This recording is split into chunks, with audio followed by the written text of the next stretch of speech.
Have you ever had to wait for something that you really wanted? Did you find it difficult to be patient while you waited for your turn or your time? Now imagine, the thing that you're waiting for most is literally a matter of life and death. According to the United Network for Organ Sharing, every 10 minutes someone is added to the National Transplant Waiting List, and on average 20 people die each day while waiting for a transplant. One organ donor can save up to 8 lives. Will you register to be one of them? Here's why you should. The list of people in need of a donation around the world is always growing. However, very few people die in a way that allows for organ donation, creating a huge shortage. And lastly, while organ donation is something that is widely supported, very few are actually registered as a donor. Do you know somebody who is in need of an organ transplant? It's highly likely. There are nearly 115,000 people in need of a life-saving organ transplant, and that list grows longer every 10 minutes.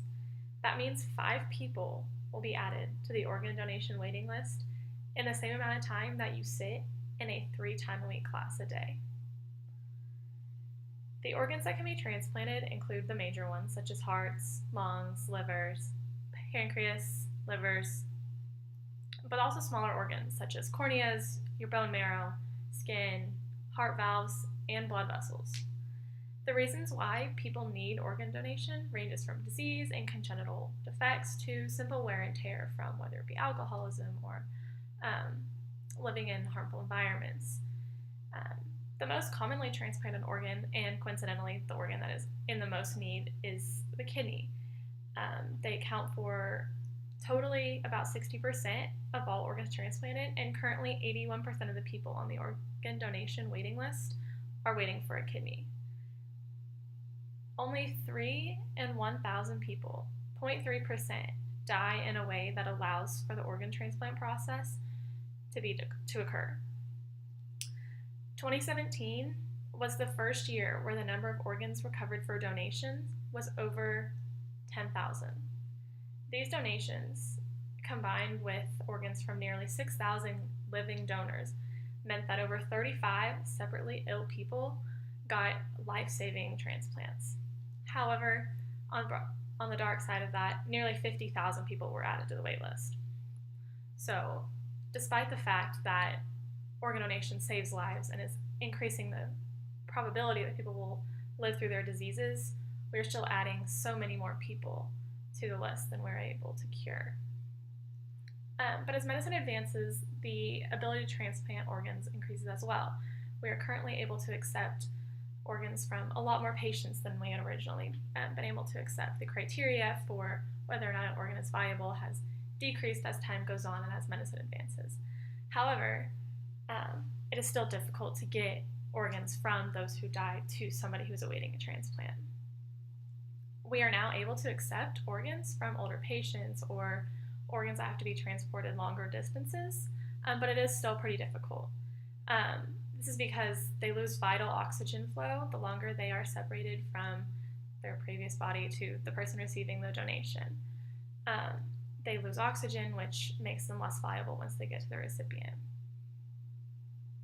This is the reason for only 3 in 1,000 people's organs being able to be given to somebody else successfully. An overwhelming 95% of American adults support organ donation, but only 54% are actually registered as donors. One person can save up to 8 lives through organ donation and can improve the lives of many more, up to 100, through tissue donation. But according to the New York Times, most licensed drivers don't sign up to be organ donors due to fears about the organ donation process. One concern that people commonly believe is that if they're an organ donor, doctors won't try as hard to save them. But the doctor who would be treating them is not the same doctor who would be recovering their organs after they pass. This common fear is something that prevents people from immediately signing up to be organ donors when they register for their driver's license, but it's a myth that can be easily changed if people understood the process more fully.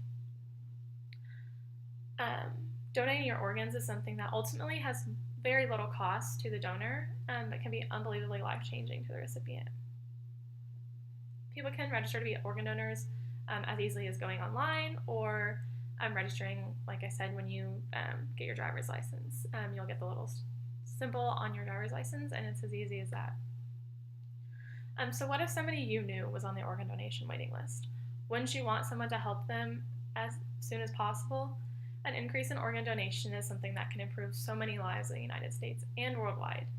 There's certainly a need for it, and the amount of people willing to donate could increase substantially if more people were educated about it, if they understood the process more fully, and they realized how much of an impact they can have on so many people. Thank you.